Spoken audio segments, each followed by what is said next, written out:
فلا مضل له ومن يضلله فلا هادي له ونشهد أن لا إله إلا الله وحده لا شريك له وأشهد أن محمدا عبده ورسوله أما بعد أعوذ بالله السميع العليم من الشيطان الرجيم بسم الله الرحمن الرحيم يا أيها الناس اتقوا ربكم الذي خلقكم من نفس واحدة وخلق منها زوجها وبث منهما رجالا كثيرا ونساء واتقوا الله الذي تساءلون به والأرحام إن الله كان عليكم رقيبا وقال الله تبارك وتعالى يا أيها الذين آمنوا اتقوا الله وقولوا قولا سديدا يصلح لكم أعمالكم ويغفر لكم ذنوبكم ومن يطع الله ورسوله فقد فاز فوزا عظيما أما بعد فإن خير الحديث كتاب الله وخير الهدي محمد صلى الله عليه وسلم وشر الأمور محدثاتها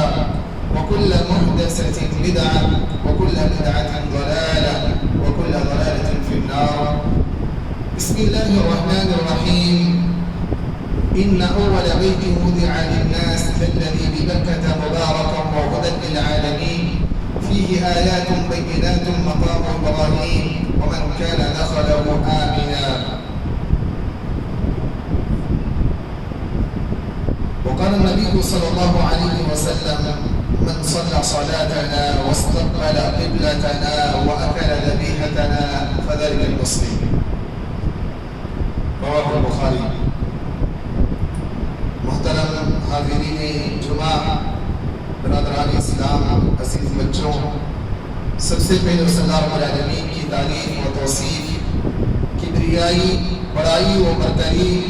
جس رب العالمین نے ہم تمام کو مسلمان بنایا اور راہ ہدایت سے رب العالمین نے ہمیں نوازا ہے، اور درود و سلام نازل ہو تمام انبیاءوں پر، بالخصوص ہمارے اور آپ کے آخری نبی جناب محمد رسول اللہ صلی اللہ علیہ وسلم کا۔ محترم سامعین کرام، میں نے خطبہ مسنونہ کے بعد سورۃ آل عمران سے ایک آیت تلاوت کی ہے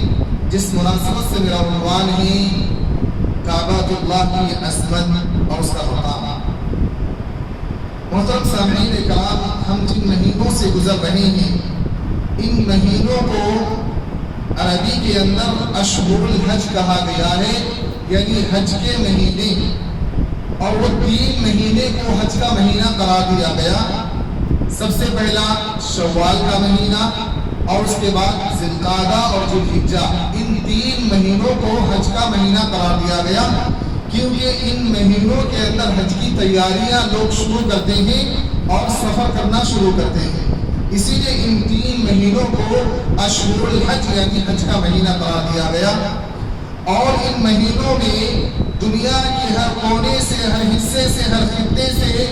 اور خود ہمارے اور آپ کے رشتہ دار، دوست، احباب بھی حج کی نیت سے اس خانہ کعبہ کی طرف قصد کرتے ہیں۔ اس لیے میں نے مناسب سمجھا کہ آج اس گھر کی عظمت پر بات کیا جائے، اس لیے کہ پیارے نبی صلی اللہ علیہ وسلم نے فرمایا کہ اس امت کی روشن مستقبل اور اس امت کے خیر کو اور اس امت کی ترقی کو اللہ رب العالمین نے خانہ کعبہ سے جوڑ دیا،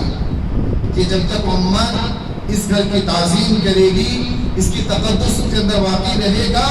اس وقت تک امت خیر اور بھلائی میں ہوگا، اور جس وقت اس امت کے پاس سے خانہ کعبہ کی تعظیم اور اس کی تقدس کم ہو جائے گی، یہ اس وقت سے امت پر زوال شروع ہو جائے گا، امت زوال پر آ جائے گی، ترقی اس کو نہیں مل سکتی ہے۔ اور یہ جو خانہ کعبہ کی تعظیم ہے اور اس کی تقدس ہے، اس کا پڑھنا، اس کا پڑھانا ہر امت مسلمہ پر فرض ہے اور ضروری ہے۔ اللہ رب العالمین نے اس گھر کی بڑی اہمیت اور فضیلت بیان کیا ہے، اور بڑی خصوصیتوں والا یہ گھر ہے۔ سب سے پہلی خصوصیت تو یہ ہے کہ اس گھر کو اللہ رب العالمین کی عبادت کے لیے، اللہ کی پرستش کے لیے، اللہ کی عبادت کے لیے دنیا کے اندر سب سے پہلا جو گھر ہے وہ خانہ کعبہ ہے۔ جسے اللہ رب العالمین نے کہا ان اول بیت وضع للناس للذی ببکۃ مبارک وہدی للعالمین، کہ روئے زمین پر اس دنیا کے اندر رب العالمین کی عبادت کے لیے، رب العالمین کی پرستش کے لیے جو سب سے پہلا گھر بنایا گیا، وہ سب سے پہلا گھر خانہ کعبہ ہے، بیت اللہ ہے۔ حضرت لوگ سمجھتے ہیں کہ حضرت ابراہیم علیہ السلام نے حضرت اسماعیل علیہ السلام نے خانہ کعبہ کو تعمیر کیا، اور اسی بات پر یہود اور نصارہ کہا کرتے تھے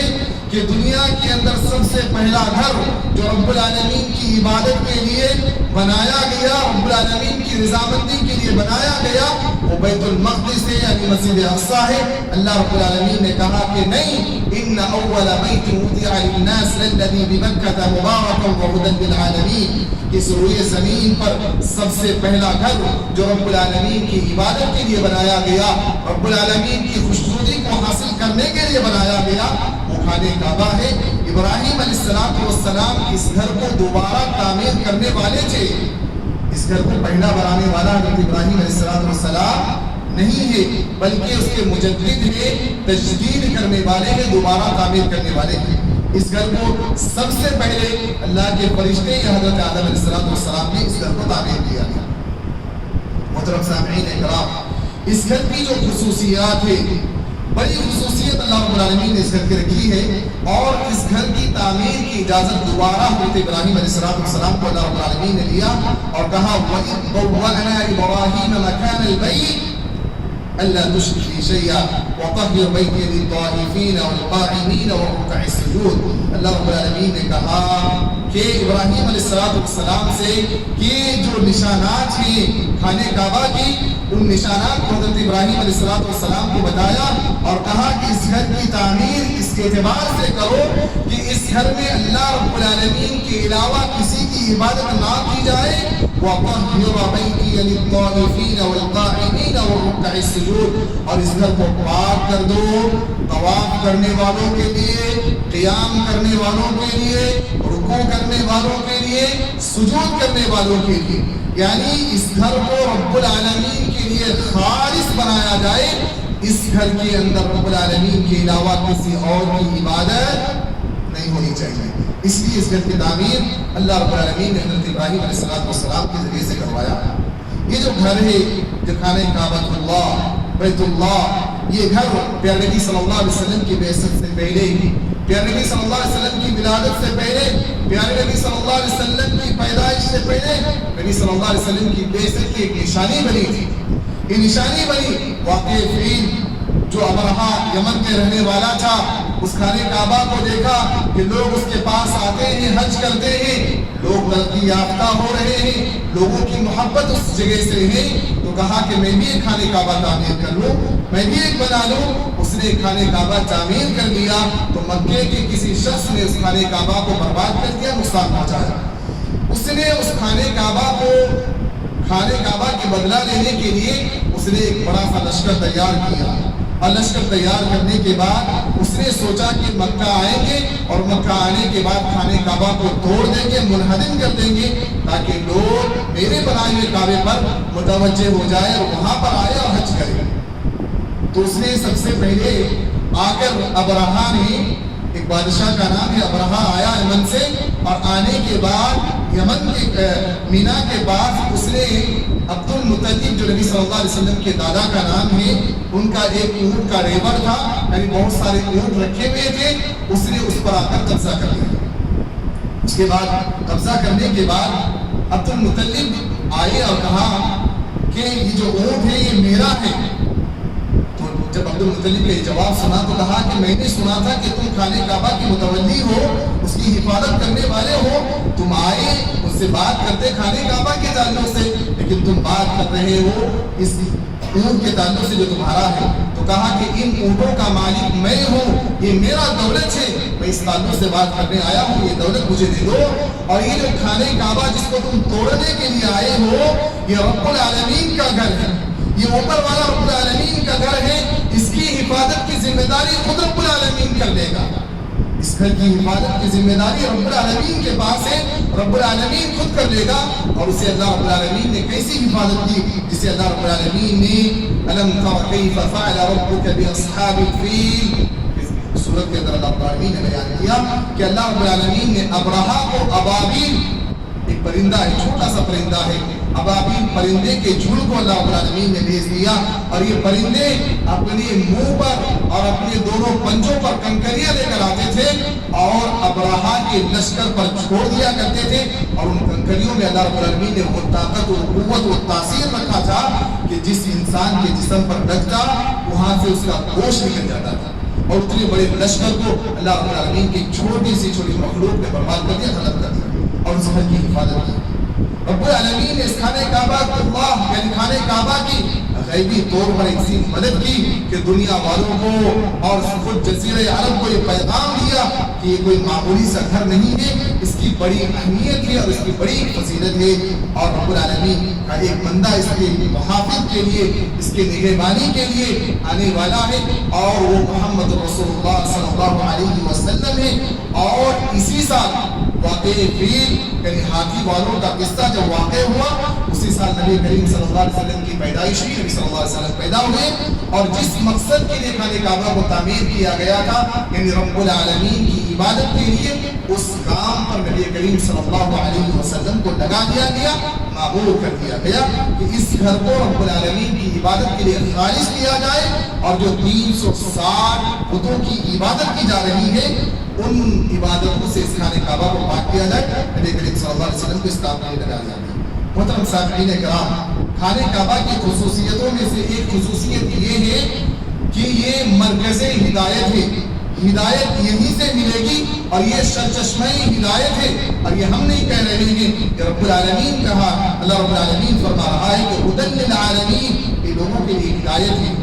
یہاں سے لوگوں کو ہدایت ملتی ہے. اور یہ سرزمین کوئی معمولی سا سرزمین نہیں ہے بلکہ بعثت نبوی سے پہلے بھی اس سرزمین کا واسطہ آسمان سے رہا ہے، رشتہ آسمان سے رہا ہے. اور بعثت نبوی صلی اللہ علیہ وسلم کے بعد بھی، نبی کریم صلی اللہ علیہ وسلم کے نبی ہونے کے بعد بھی 13 سال تک اس سرزمین کا رشتہ آسمان سے رہا ہے. حضرت جبرائیل علیہ السلام 24 گھنٹہ ہر لمحہ ہر وقت نبی کریم صلی اللہ علیہ وسلم کے پاس آتے تھے، اللہ کے احکام کو پہنچایا کرتے تھے. اس سرزمین کا مقام و مرتبہ یہ ہے کہ فرشتے یہاں پر نازل ہوا کرتے ہیں رب العالمین کے احکام کو لے کر. یہ اس کے مقام پر تھا.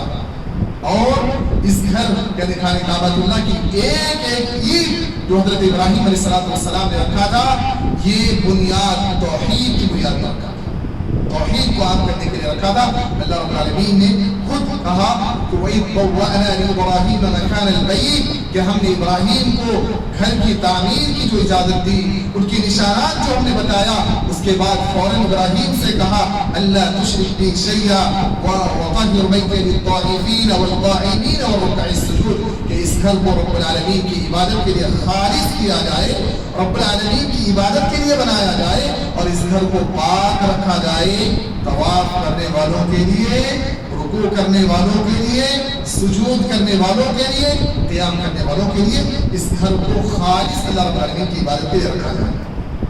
محترم سامعین اکرام، یہ جو گھر ہے رب العالمین کا، یہ نشانیوں والا گھر ہے. اس کے اندر رب العالمین کی بہت ساری نشانیاں ہیں اور اس شہر کے اندر رب العالمین کی بہت ساری نشانیاں موجود ہیں. یہ جو گھر ہے یہ حضرت ابراہیم علیہ السلام کی دعاؤں کا نتیجہ ہے کہ اس شہر کو رب العالمین نے امن کا شہر قرار دیا. یہ امن کا شہر ہے. اور کس اعتبار سے امن کا شہر قرار دیا گیا؟ اللہ رب العالمین سے ابراہیم علیہ السلام نے کہا رب اجعل هذا بلدا آمنا، کہ اللہ اس شہر کو امن والا قرار دے، کہ اللہ اس شہر کو شانتی کا شہر بنا دیا جائے. اور رب العالمین نے ان کی دعا کو قبول کیا. اور یہ مسلمانوں کا قبلہ ہے، یہ مسلمانوں کا قبلہ ہے. اور صرف مسلمانوں کا نہیں بلکہ موحدین کا قبلہ، مومنین کا قبلہ، مسلمانوں کا قبلہ ہے. اور ہر امت، ہر فرقہ، ہر قوم کا قبلہ ہوتا ہے. ایک مسلمان ہے، مسلمان ہونے کے بعد چاہے وہ اچھی طرح سے وضو کر کے کتنا ہی خشوع و خضوع کے ساتھ خانہ کعبہ کے علاوہ کسی اور کی طرف رک کر کے نماز پڑھے، تو کیا اس کی نماز قبول ہو سکتی ہے؟ نہیں ہو سکتی. اس کی نماز نہیں قبول ہو سکتی ہے. اور کہا